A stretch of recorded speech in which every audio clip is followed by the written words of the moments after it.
Before I start, though, I want to tell you that the board decided this year that rather than having a Christmas tree where we would collect underwear and socks and mittens and gloves and all of that, that we would ask people to donate to a special fund that we're calling the Christmas Angel Fund.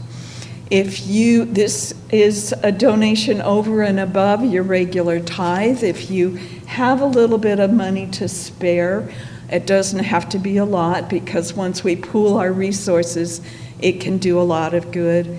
And the purpose of this is to aid families in our own community who may not have the resources this year to have a really good Christmas. And so once we collect the funds, we're planning to distribute them. I have a list at this point of 4 different families that we will share this. To make it easier for the board members who come in each week and count the money, please be sure that you mark your donation for the Christmas Angel Fund so we can keep track of it. So thank you for considering this. That's great.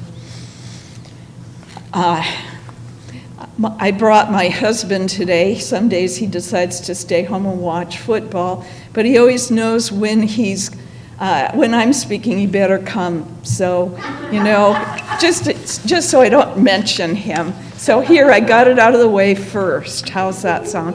And then I also have Michael Bouchard requested that maybe we put Christmas lights up so that people on Zoom could see the Christmas lights. Instead, I thought I'd wear the Christmas lights. Lost you almost.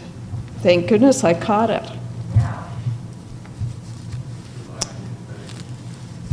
There. We'll get a little bit more centered. So this morning I looked on the internet and found one of the Christmas jokes that I really liked a lot. And this may or may not have anything to do with Tom and I, but I'll let you be the judge.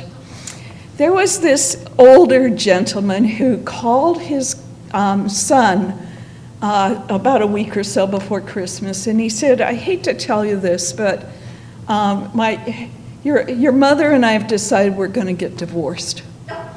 So, we've been married 50 years, but so what? We've had 50 years, we're tired, we're ready to split up." The son just goes, "Oh, what? You can't get divorced? There's no way. This just doesn't make any sense at all after all these years. You better just," and the father says, "Oh no, we've made up our minds. Would you please call your sister in Seattle and tell her that we're gonna get divorced. Goodbye." Click. So the son calls his sister in Seattle and he says, "You won't believe this. Our parents are gonna get divorced. Oh my God, what are we gonna do?" And the sister says, "What? Can't we talk any sense into them?" And the boy says, "No, in fact, he hung up on me." And the girl says, "Tell you what, let's go to Missoula for Christmas. We've got to talk them out of this." And so the son calls the father back and says, "Don't do anything. Don't talk to a lawyer. We're on our way. We're going to take care of this." And the father then turns to his wife after he hangs up again and says, "Oh, it's all taken care of, dear. They'll both be here for Christmas, and they're paying their own way."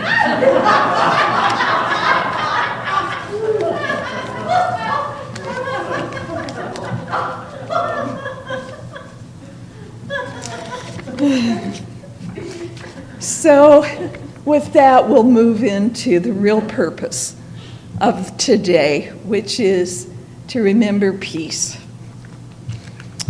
The Advent booklet for today, in case any of you don't have it, it's Sunday, December 6th, and the word is peace. Most renditions of the Christmas story begin with the angel Gabriel telling Mary she is to bear a son. But in the Gospel of Luke, Jesus' birth story parallels John the Baptist.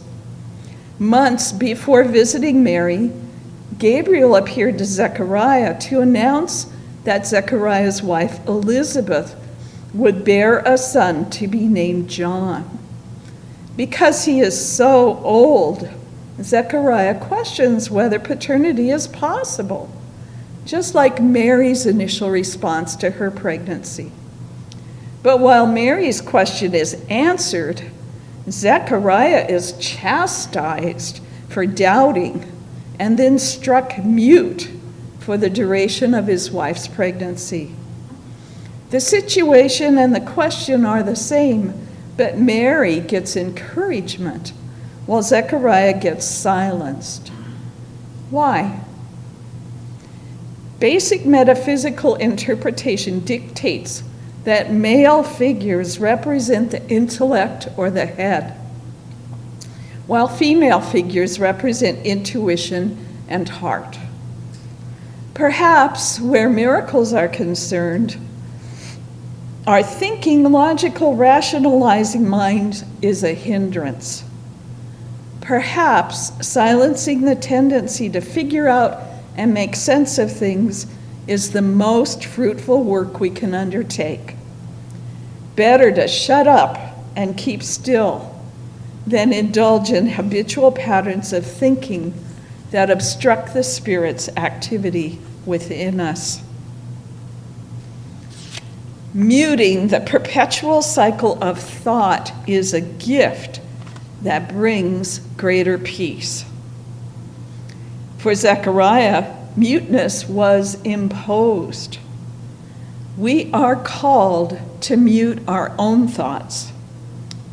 Spiritual teacher Eckhart Tolle suggests we practice being mindful of the gap between where one thought concludes and another begins.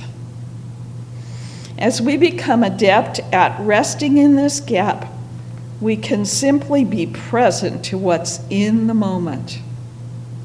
With quiet minds and open hearts, we find rest in the peace that surpasses all understanding.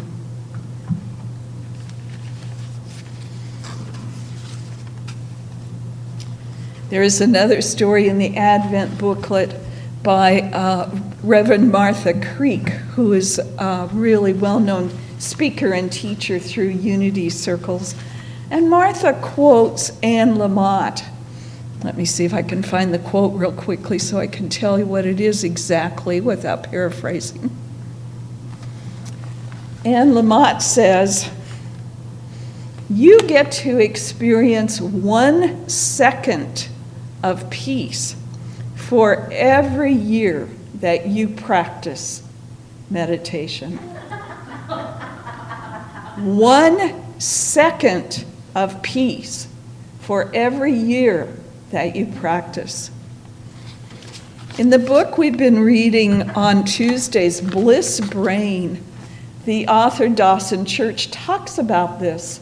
And he says that now medical science and other scientists, brain scientists, have actually been able to examine the brains of people after they pass on. People who have spent a lifetime in meditation, thousands of hours of meditation, and they have found that their brains are different from the brains of those of us who just live in the world and maybe practice a minute or two of meditation. But he also says that as you learn how to meditate, and that's what his book Bliss Brain is all about. It's all about finding a pretty simple, easy path to meditation. That he says that you begin to create those same changes in your brain.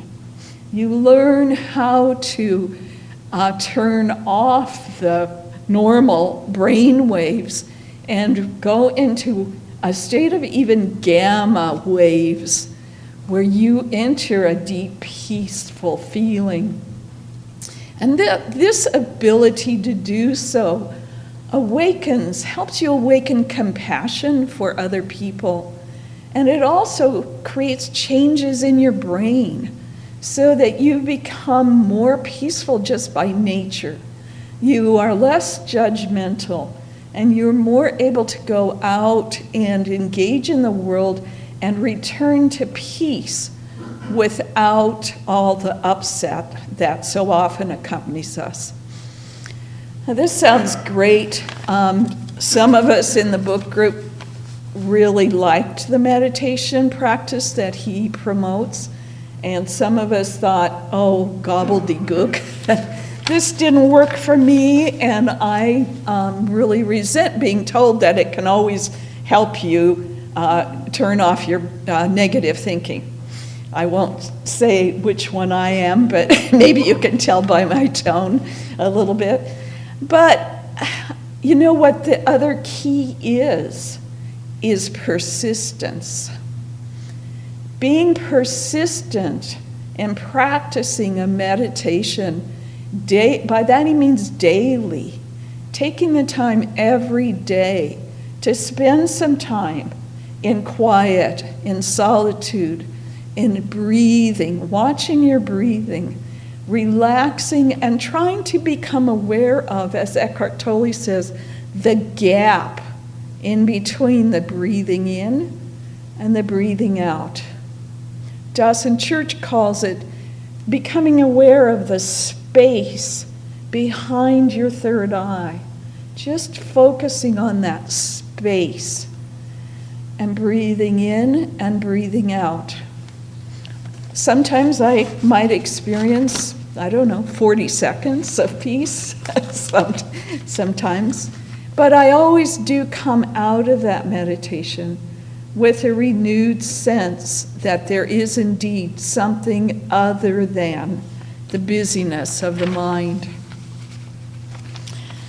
There is a great article in this month's Holy Encounter magazine, which is a publication by people who have worked with A Course in Miracles for many, many years. And this article is by Jacob Glass. And the name of it is The Same as It Ever Was. The Same as It Ever Was. He says, lately, I've been reminding my study groups that this is a war planet. War is the norm here. People love their daily wars, big and small. We go so far as to fight the, quote, visible signs of aging. There is very little we cannot wage a war against. The war on drugs, the war on cancer, and so on. The ego has even infiltrated spirituality with the ridiculous notion that you can be a peaceful warrior, or a spiritual warrior, or a spiritual gangster, or a spiritual junkie. We live in a culture in which people are fighting emotionally and even physically, attacking each other over wearing masks or not. For so long I've talked about inner peace being our goal and asked people, do you really want the peace of God above all else? But it seems to me that the vast majority of people who say they want peace are fooling themselves. What most people really want is to have already won their wars. For some, it is the war against racism. For others, the war on a virus, a war on the left or on the right, against any number of righteous wars. It may even be a war against their weight, or a war against what their family says about them. I'm sure none of us have that kind of war going on. There are no good fights or wars, none. No war has ever been won. In fact, the Civil War of the United States never ended. It only changed form. And slavery itself has never ended, but merely changed form. Just because you have a nice, comfortable cell doesn't mean that you You're not locked in a nightmare prison of the mind. Rich, straight, white men are notoriously depressed and suicidal within their own nightmare.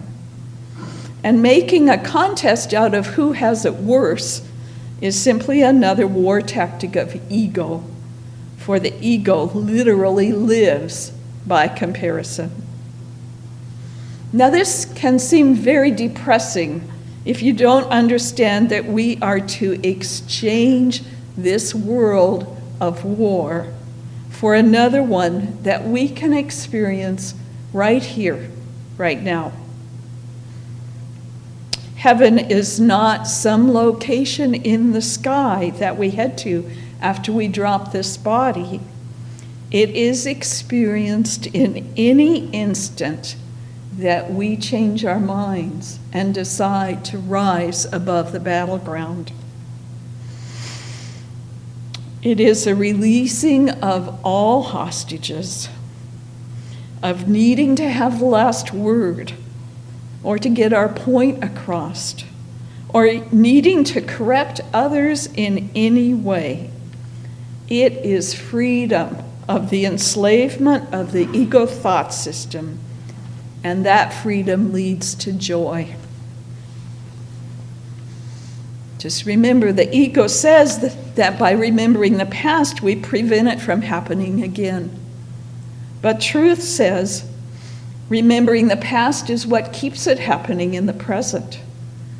Jesus never asked anybody about their past, their family history, how long they had a symptom, or anything of the sort. He just asked if they wanted to be healed right here and now. It's a simple yes or no question. We can choose to let go of our ego wars and choose the path of peace instead.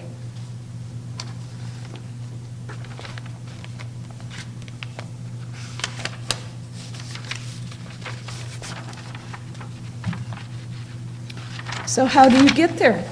How do you let go of the ego wars and find the path of peace? Well, again, as I said, meditation and prayer have helped.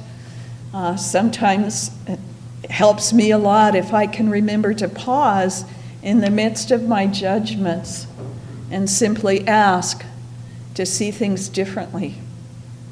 Simply ask that and recognize that I don't need to answer back. I don't need to try to convince somebody else of my path, that my path is the perfect one and I know and you don't know. That really doesn't do any good. It was interesting that this year, for the first time, I think I got to speak on a Sunday that's not Christmas Eve or the Sunday before Christmas, but instead I got to speak about peace, and I'm really grateful that it worked this year.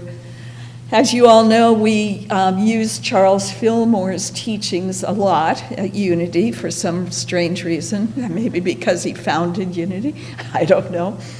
But Charles Fillmore's Metaphysical Bible Dictionary talks about the two people that the one person he did, the disciple, Judas, as a link to the power of life, which is used in the month of December. And then our former minister, B. Arline, also linked life with Eve.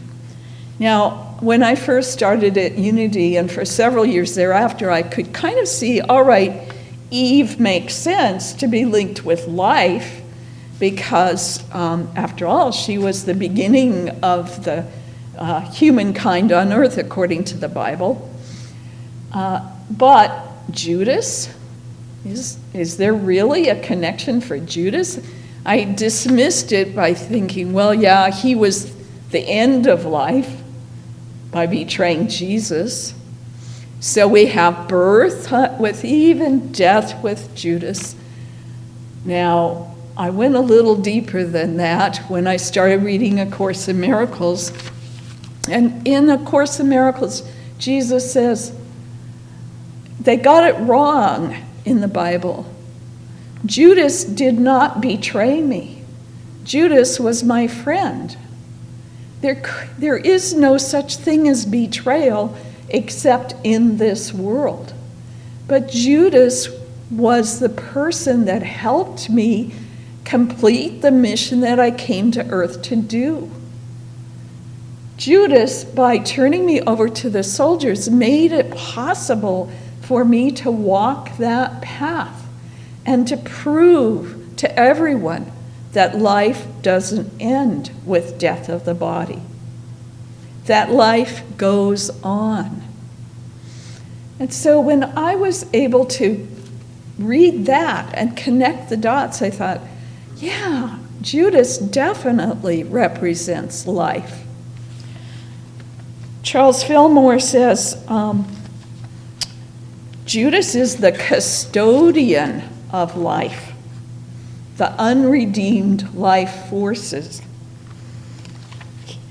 He also typifies that in humanity, which, though it has caught the higher vision of life, still resorts to underhanded methods in order to meet its obligations. Judas is incarnated selfishness and appropriation. He is self-appropriation versus spiritual appropriation. Judas's faults must be overcome to reach a place of absolute renunciation of all. And then a new power rushes into our consciousness. The new power being divine love, transforming us into newness of life. Now, I know we probably all, everyone that I've ever talked to here at Unity at any length, has a person in their family, their immediate family, that pushes their buttons. That is perhaps the Judas, the one who tells them that, oh my God, you're not going to that church, that cult, that place where they, talk about our own divinity within us rather than up there in the sky. That place where, they believe that you can actually be happy walking around in this world. And our initial reaction, of course, is to defend ourselves, to attack them back, to say, I know the truth and you don't know the truth. But when we stop instead and change our thoughts into understanding that this person who seems to be attacking us is coming from a place of perhaps fear. I know in my case, I've got a couple of people in my family who are very afraid I am not going to go to heaven.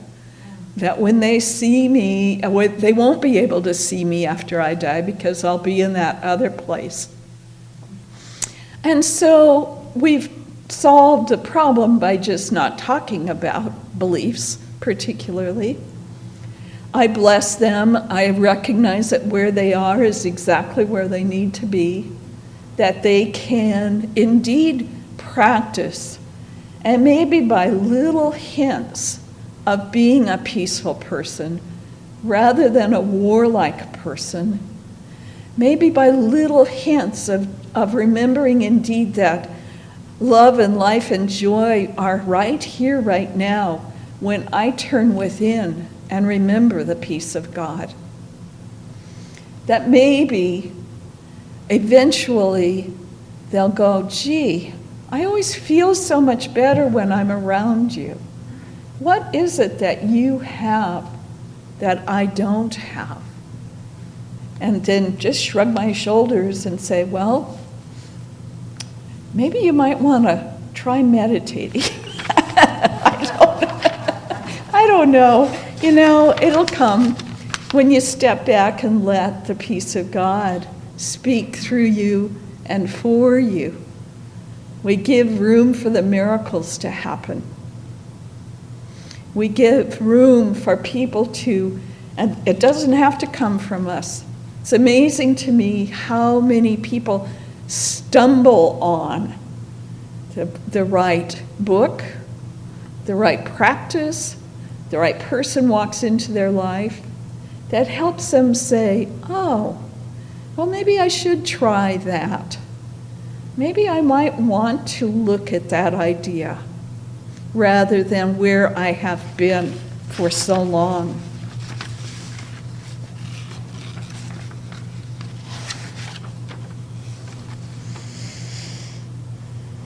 So we make the conscious shift. We make that conscious shift.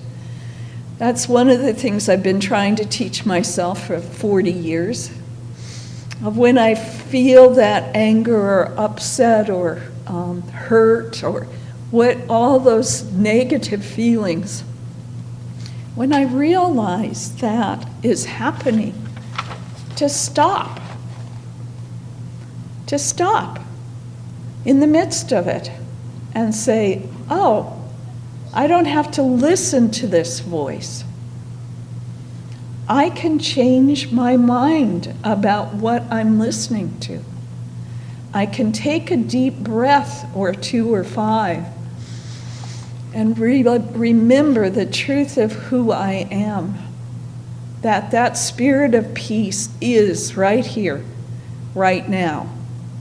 Maybe the outside circumstances don't change at all, but I can walk through those outside circumstances in a much more peaceful place. I have that choice. I can say, okay, I am not betrayed or beaten or abandoned or anything else. I am a child of God, and that God walks with me wherever I go.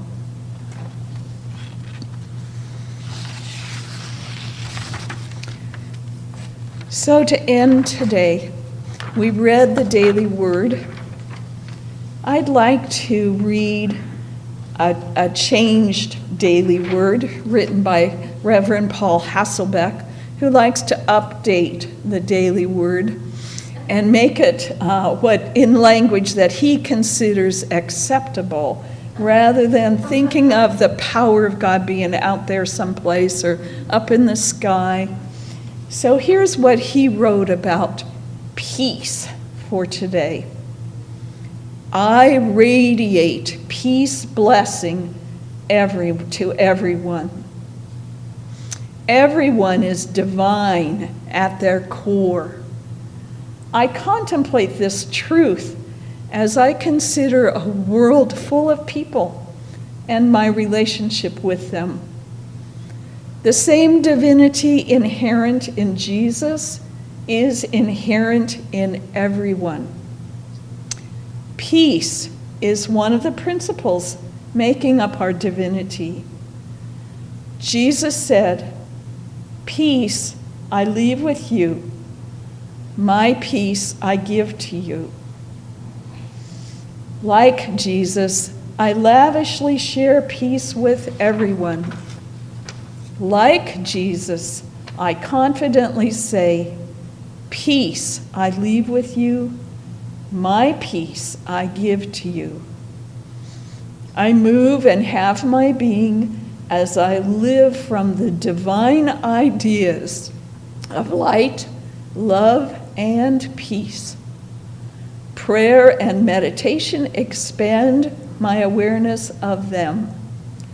From this Christ-centered awareness, I know my divinity and radiate peace.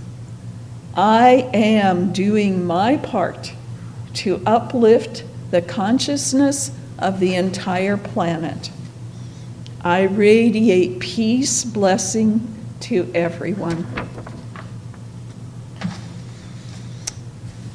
So let's just take a moment now and get comfortable in our chairs and pews or bed or wherever you are. And just breathe for a moment. We'll use the word peace. My peace I radiate to everyone. So visualize your heart space beating as you breathe in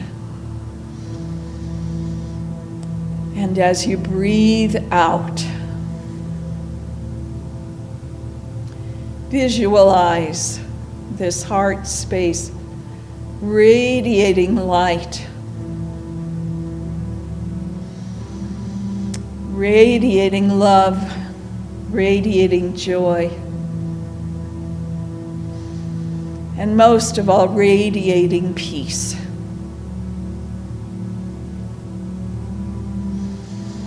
We visualize this light filling every cell in our bodies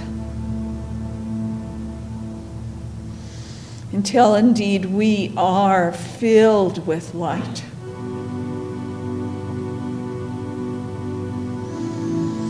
I want the peace of God. I am the peace of God. I am this light and joy and radiant blessing to everyone. So we imagine with our hearts filled with light and love that indeed this light and love reaches out beyond our 6 feet to connect with everyone else that we are connected to. And together it radiates forth and fills our city, our state, our nation, our world. We can see indeed that the light and the truth and the peace and the joy of God radiate throughout. And we give thanks.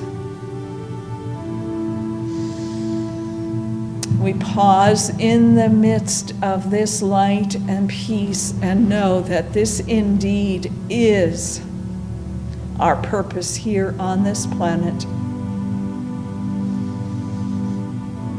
Our purpose to be the light, to help people change their minds and know that truly, truly, truly, they want the peace of God above all else.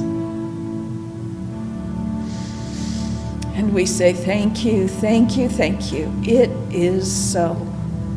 Amen. Amen. So you can come back to the room, come back to the computer screen, wherever you are. You know that indeed you are the light of the world. That you have this light within you at all times. And so we are indeed blessed indeed.